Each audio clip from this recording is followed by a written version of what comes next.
So I personally think the Oreck XL is about the best vacuum cleaner in the world for doing stairs.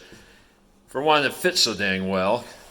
This whole area, there's no vacuum. It actually starts right here because the brush belt takes up this about an inch and a half, let's say.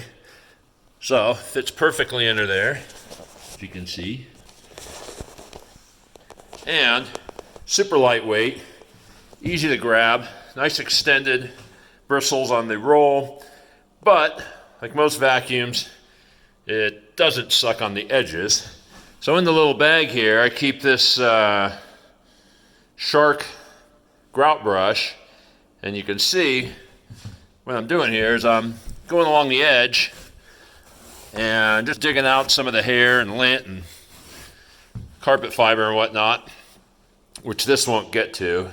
That keeps me from having to bring in a little portable vacuum to do what this will actually do better. Just something to keep in mind if you hate vacuuming stairs. What they say, 8 pounds and a couple ounces.